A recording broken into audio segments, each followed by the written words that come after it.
Welcome back to our channel dear student. बहुत ही मज़ा आने वाला है आज के इस टॉप 10 क्वेश्चंस पर डे की वीडियो में। कल वीडियो नहीं आ पाई थी, जैसा कि आपको पता होगा, हमने बताया था कि YouTube की तरफ से टेक्निकल प्रॉब्लम थी। तो चलिए अब सारी चीज़ें सही हो गई हैं। आइए देखते हैं आज के इस वीडियो का पहला क्वेश्चन, और क्वेश्चन बहुत ही मज़ेदार है। आपके सामने है, साइनोनिम बताना है इस वर्ड का जो आपके सामने है। वर्ड क्या लिखा हुआ है सर? अष्टवाइल लिखा हुआ है। देखिए यहाँ पर आर साइलेंट होगा, अष्ट नहीं पढ़ेंगे, अष्टवाइल पढ़ेंगे, और जिसकी मीनिंग होती है ओल्ड। क्या होती है? ओल्ड, यानी कि बिफोर, यानी कि पूर्व। नहीं समझे?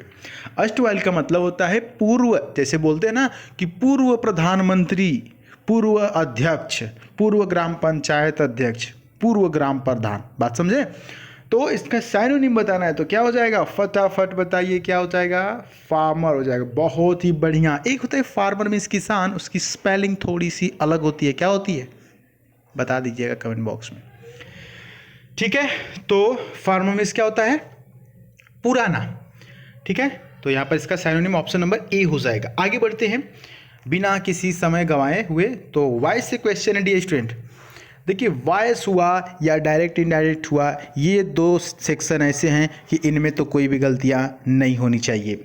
बताइए पहला क्या होगा यहाँ पर?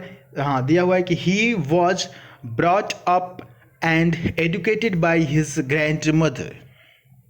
देखिए इस टाइप के क्वेश्चंस में ना आप ऑप्शन को एलिमिनेट करना सीखिए। जैसे कि थर्ड पर्सन बाई है ना। ऑप्शन सी देखिए, इसमें क्या होगा? देखिए इसमें एजुकेटेड थर्ड पर्सन तो बाई दिया हुआ है, तो इसका मतलब कि जो सेंटेंस है वो पैसिव वॉइस में। अब हमें एक्टिव वॉइस ढूंढना है। ठीक है, ऑप्शन ए देखते हैं। His grand bring him up. तो देखिए ब्रिंग हिम अप नहीं होगा, टेंस में वॉइस है तो टेंस में कोई भी बदलाव नहीं होगा, कोई परिवर्तन नहीं होगा। पास्ट में है, पास्ट में है, वाज पास्ट में है तो पास्ट में ही रहेगा, है ना। तो ऑप्शन ए में देखिए क्या दिया है? ब्रिंग हिम अप, ये ए नहीं होगा, है ना, ए नहीं होगा। बी में देखिए ब्रिंग हिम अप, ये भी नहीं होगा, ब्रिंग दिया हुआ है। और ब्रॉट अप एंड एजुकेटेड नहीं, एजुकेट। देखिए एक चीज़ और इसमें समझिए, ऑप्शन डी भी नहीं होगा। क्यों? ये देखिए एंड है ना, कंजंक्शन है तो एंड जोड़ रहा है, तो ये जो है कि सेकेंड फॉर्म है तो ये भी सेकेंड फॉर्म होना चाहिए। समझ रहे हैं ना? एंड जो है वो दो समान चीज़ों को ही जोड़ता है। सेकेंड फॉर्म को सेकेंड फॉर्म से जोड़ेगा, फर्स्ट फॉर्म को फर्स्ट फॉर्म से, सब्जेक्ट को सब्जेक्ट से, ऑब्जेक्ट को ऑब्जेक्ट से, है ना। राम एंड श्याम, राम एंड श्याम ऐसे जोड़ता है ना। ऑप्शन बी बचा और बी ही सही होगा यहाँ पर। ठीक है, his grand mother brought him up and educated him. ठीक है, ऑप्शन बी सही, कोई डाउट नहीं होना चाहिए। आगे बढ़ते हैं, बताइए इसमें क्या होगा डियर स्टूडेंट? यहाँ पर सेंटेंस इंप्रूवमेंट बताना है आपको। Mister Jain is a bus driver, every day he get up at 5 AM। बहुत ही आसान है, क्लास 6 का भी बच्चा इसको सही कर सकता है। बताइए यहाँ पर क्या होना चाहिए? Present indefinite tense simple, present indefinite tense simple. तो क्या होगा प्यारे स्टूडेंट? बताइए यहाँ पर। देखिए पता है कि आपको वर्ब की फर्स्ट फॉर्म के साथ एस या ईएस लगता है। इस बार बहुत मज़ा आने वाला है।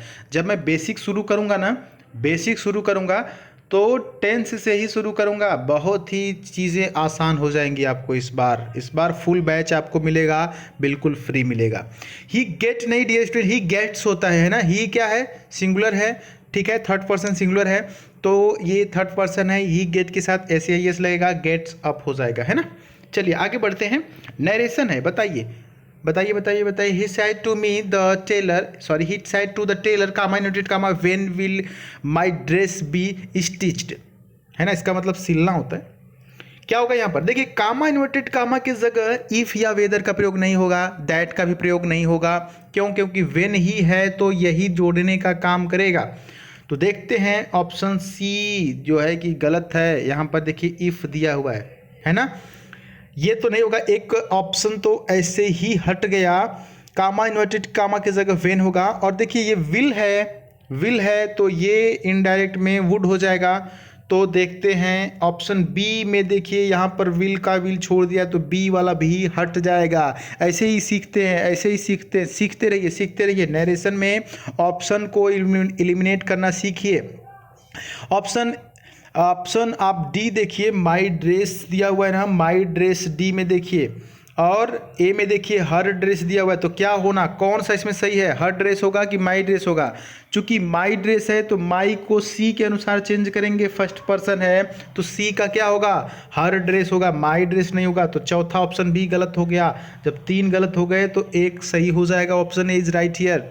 कितनी आसानी से आपने सॉल्व किया है ना। सॉल्व आप ही करेंगे, आप ही 10 के 10 क्वेश्चन सॉल्व करेंगे।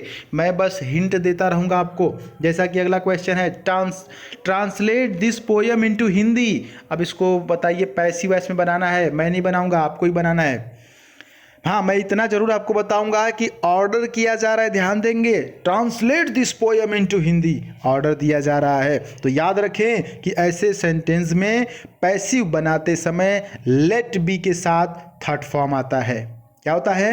Late be third form. ठीक है, तो यहां पर ऑप्शन नंबर बी में देखिए इनटू दिया हुआ है ना, into b b b b नहीं सही होगा। ऑप्शन बी यानी कि नहीं सही है। तो यहाँ पर ऑप्शन डी देखते हैं, let this poem be, third form का तो यहाँ पर पता ही नहीं है ना। और सी में देखते हैं, यहाँ पर इनटू दिया हुआ है, यहाँ पर लेट दिस पोयम बी नहीं दिया हुआ है ना, इसमें बी इसमें भी नहीं दिया हुआ है। इसमें बी दिया है तो थर्ड फॉर्म नहीं दिया है, इसमें बी नहीं दिया है तो थर्ड फॉर्म दिया है ना। Late this poem B translated into Hindi, है ना। तो यहाँ पर फ्रॉम दे दिया है, नहीं गलत बात है। ऑप्शन ए सही होगा, बाकी के ऑप्शंस गलत हैं। Let this poem B translated into Hindi सही है, कोई दिक्कत कोई डाउट नहीं होना चाहिए। ऑप्शन ए सही है। आगे बढ़ते हैं, नरेशन। सर नरेशन और पैसिव का क्यों इतना प्रैक्टिस करा रहे हैं? इसलिए करा रहे हैं कि यहाँ से एरर नहीं होने चाहिए। अभी तो वक्त है ना, तो सीखिए कि कैसे नरेशन और पैसिव को के क्वेश्चंस को सही करते हैं। 100% सिक्योर करिए अपना नंबर। देखिए, Gayatri said comma noted comma I am giving a party to all my friend this week. अब मिल गया आपको छोटा सा प्यारा सा क्लू। क्लू क्या है सर? दिस वीक दिया हुआ है, तो हम खोजेंगे कि दिस वीक को दैट वीक में चेंज करेगा। तो जिस ऑप्शन में दैट वीक नहीं रहेगा उसको हटा देंगे। तो देखते हैं कहाँ पर है ऐसा कोई ऑप्शन है। देखिए ऑप्शन बी मिल गया हमको कि दिस वीक का दिस वीक ही छोड़ दिया है, गलती कर दिया है। तो हम इस गलती को पकड़ के और इसका कान पकड़ के बाहर निकाल देंगे। ऑप्शन नंबर बी हट गया। अब हम लोग को 3 ऑप्शन में खोजना है कि कौन सही है। आइए देखते हैं, देखते रहिए, आप अपनी नजरें दौड़ाते रहिए, मैं बस हिंट देता रहूंगा। ठीक है, तो देखते रहिए। ऑप्शन नंबर आगे देखते हैं, है ना। ऑप्शन देखिए, Gayatri said that she was giving a party to all नहीं, ऑप्शन डी भी नहीं होगा। ऑप्शन सी देखते हैं, Gayatri said that she is giving, नहीं इज गिविंग नहीं होगा, पास्ट में जाएगा ना, एम है तो पास्ट में जाएगा, वॉज गिविंग होगा। ऑप्शन ए से होगा, Gayatri said to c was होगा, वॉज गिविंग, है ना। Indefinite, present indefinite to past indefinite, ठीक है। प्रेजेंट कंटिन्यूअस है ना, continuous to past continuous. Option a सही है। कोई डाउट कोई भी डाउट हो तो बताएं, ठीक है। और एक चीज़ और देखना है, यहाँ पर सी है ना, तो यहाँ पर हर हो जाएगा, है ना, माई नहीं होगा, इसमें ये भी एरर है। तो सब मिला के तीनों गलत है, बाकी ऑप्शन ए सही है। कोई दिक्कत नहीं होनी चाहिए। चलिए, कोई भी प्रॉब्लम होगा, कोई सेंटेंस नहीं समझ में आएगा या लगेगा कि सर आप लग रहा है कि भूल रहे हैं, तो आप कमेंट बॉक्स में बताइएगा, मैं उसको फिर से बता दूंगा। Little after midnight there was a loud thought fearful and sound, है ना। क्या हुआ इसका मतलब बताइए। देखिए, सो नहीं होगा और आल्दो भी नहीं होगा, नो इम्प्रूवमेंट। ऑप्शन बी सही होगा, क्योंकि जो आवाज़ थी ना वो लाउड थी एंड फियरफुल थी। लाउड थी, यहाँ पर 2 लिखा हुआ है ना, सॉरी ये 2 लिखा हुआ है, यद्यपि का कोई सेंस नहीं आ रहा है। तो देखिए, जो लाउड है ना, ये जो there was a loud and fearful sound, जो साउंड है वो लाउड भी है, तेज भी है और डरावना भी है। और का सेंस है ना, ऑप्शन बी सही होगा, एंड, चलिए आगे बताइए। सेंटेंस इंप्रूवमेंट से फिर एक है, देखिए यहाँ पर we went to Priya cinema to behold the afternoon show. Behold का मतलब सर, बीहोल्ड का मतलब होता है किसी चीज़ को ध्यान से देखना, किसी चीज़ को ध्यान से देखना। और देखिए बात हो रही है सिनेमा की, तो वॉच लगेगा, ऑप्शन नंबर ए सही होगा। क्या होगा? वॉच। वॉच देखिए लुक मतलब भी देखना होता है, लेकिन जब भी हम लोग मूवी देखते हैं, सिनेमा देखते हैं, तो लुक का प्रयोग नहीं करते हैं। क्यों सर? क्योंकि ऐसी चीज़ें जिसको हम कुछ जानने के पर्पज से देखते हैं, कुछ सीखने के पर्पज से देखते हैं, कुछ उसमें इच्छा होती है, कुछ नॉलेज, कुछ सीखने की पर्पज से, कुछ उसमें सस्पेंस होता है। मूवी में सस्पेंस होता है ना, आप कुछ जानने के लिए देखते हैं, आप इंटरटेनमेंट के लिए देखते हैं, किसी चीज़ को ध्यान से देखते हैं, तो इसलिए वॉच का प्रयोग करते हैं। तो क्या हो जाएगा? बी होल्ड की जगह टू वॉच हो जाएगा। Cinema to watch the afternoon show. ठीक है, ऑप्शन ए सही है।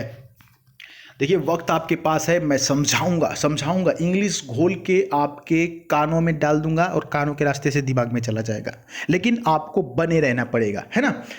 आई and my brother go to college by bus. अब इसमें बताइए गलती क्या है? इसी में गलती है, और गलती ये है, जब मैं आपको पिछली बार प्रैक्टिस करा रहा था, एग्जाम से पहले की बात है, मैंने बताया था कि एक रूल होता है जिसको क्या बोलते हैं? 231 ट्रू 3 1, यानी कि सेकंड पर्सन पहले लिखते हैं, उसके बाद थर्ड पर्सन लिखते हैं, फिर फर्स्ट पर्सन लिखते हैं जनरल सेंस में। तो देखिए आई जो है ये फर्स्ट पर्सन है, ये है, और माई ब्रदर जो है वो थर्ड पर्सन है, तो पहले थर्ड पर्सन आएगा, उसके बाद फर्स्ट पर्सन आएगा। तो क्या हो जाएगा? पहले my brother and I, my brother and I, तो ऑप्शन ए हो जाएगा, माई ब्रदर एंड आई। कुछ बच्चे ये कह रहे हैं कि सर आपने माई ब्रदर एंड मी क्यों नहीं बताया? देखिए मी इसलिए नहीं बताया कि अभी मैं आपको ऊपर वाले क्वेश्चन में बताया कि एंड जो है ना, एंड जो है वो सब्जेक्ट को सब्जेक्ट से जोड़ता है। माई ब्रदर एंड आई भी सब्जेक्ट है और माई ब्रदर भी सब्जेक्ट है, मतलब फर्स्ट पर्सन है ना, फर्स्ट पर्सन ही सब्जेक्ट है, मी क्या है? ऑब्जेक्ट है, समझ रहे हैं ना। तो ये समान चीज़ों को जोड़ता है, इसलिए तीसरा नहीं होगा। दूसरा तो नो इम्प्रूवमेंट की कोई बात नहीं है, चौथा भी सेम चीज़ है, ऑप्शन ए सही होगा। बात समझ में आ गई ना? इसको लाइक कर दीजिएगा वीडियो को अगर बात समझ में आई हो तो। नेक्स्ट क्वेश्चन बताइए, ज़्यादा फालतू पढ़ने की ज़रूरत नहीं है, ईडियम दिया हुआ है, जो हाईलाइट किया हुआ है उसी का आपको मीनिंग बताना होता है। पढ़ना भी चाहें तो पढ़ सकते हैं कि meeting him at the party after the misunderstanding was a good idea to break the ice. Break the ice का मतलब क्या होता है बताइए मेरे पुराने स्टूडेंट, बताइए। ब्रेक द आइस का मतलब मैं कई बार आपको बता चुका हूँ, मैंने बताया कि टू स्टार्ट कन्वर्सेशन। बच्चे कंफ्यूज हो जाते हैं जब मैं ईडियम्स बताता हूँ, ठीक है, ईडीएम की क्लास में ईडीएम बताता हूँ, उसके बाद जब कहीं एग्जाम में ऐसे पूछता है या कहीं पे मॉक टेस्ट वगैरह में आता है, तो ऑप्शन में तो ब्रेक द आइस का मतलब टू स्टार्ट कन्वर्सेशन कहीं लिखा ही नहीं है। सर आप गलत बता रहे थे, या सर आप कंफ्यूज कर रहे हैं। नहीं, ईडीएम्स की हिंदी आप समझिए, उसकी मूल भावना समझिए। जब आप उसकी मूल भावना समझेंगे तो इंग्लिश में तो कुछ भी लिखा रहेगा, है ना। इंग्लिश में जैसे साइनोनिम होता है, एक शब्द के कई मतलब होते हैं ना, उसी प्रकार से। तो ब्रेक द आइस का मतलब हमने बताया था कि किसी को कंफर्टेबल करना, मतलब क्या करना? बातचीत शुरू करना। भाई दो चार लोग बैठे हैं तो कहते हैं ना कि who will break the ice, कौन बातचीत शुरू करेगा? जब आप बातचीत शुरू करते हैं तो क्या करते हैं? कंफर्टेबल करते हैं सामने वाले को, है ना। सस्पेंस का माहौल बना है कि कौन बातचीत करेगा, सब चुप्पी साधे हुए बैठे हुए। ऑप्शन डी होगा, टू मेक समवन कंफर्टेबल। जब किसी भी इडियम्स की मूल भावना आप समझते हैं ना, तो उसके हिसाब से आप एग्जैक्ट आंसर तक पहुंच जाते हैं। ड्रिंकिंग टुगेदर तो होगा ही नहीं, आपको पता है, एलिमिनेट करके बैर्किंग आइस टुगेदर होगा, ड्रिंकिंग वाला सिस्टम नहीं, तो ऑप्शन डी सही होगा ना, टू मेक समवन कंफर्टेबल या स्टार्ट कन्वर्सेशन। ठीक है, बातचीत करेंगे तो कंफर्टेबल तो होगा ही सामने वाला। तो ये 10 सवाल आपके लिए, और आई होप कि आपको मज़ा आया होगा।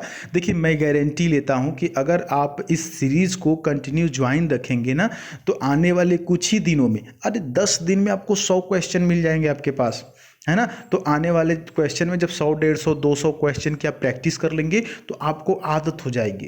क्वेश्चन को देखने के बाद आप डरेंगे नहीं, और जो मैं तरीका बता रहा हूँ ऑप्शन एलिमिनेट करके, ये सब तरीके जो हैं आप लगा करके किसी भी इंग्लिश के क्वेश्चन को सॉल्व कर सकते हैं, है ना। अगर मेरी ये मेहनत आपको समझ में आ रही हो तो वीडियो को लाइक कीजिएगा और चैनल को सब्सक्राइब करके नोटिफिकेशन बेल ऑन करके रखिए, और साथ ही साथ अपने दोस्तों से सब्सक्राइब करवाइए, और अपने फैमिली मेम्बर में आप 2 लोगों के फ़ोन में सब्सक्राइब करके छोड़ दीजिए। मेरी एक मुहिम है, मैं 100K सब्सक्राइबर के करीब पहुंचने वाला हूं, तो इसमें थोड़ी सी मदद कीजिए ताकि जल्द से जल्द हमारी फैमिली जो है 100K हो जाए, है ना। चलिए, इंस्टाग्राम चलाते हैं तो द सुधीर पांडे सर्च करके आप जुड़ जाइएगा, फॉलो कर लीजिएगा ताकि कभी भी लाइव आए तो वहाँ पर आपसे बातचीत हो सके। बाय बाय, टेक केयर, जय हिंद कमेंट बॉक्स में लिख करके जाइएगा।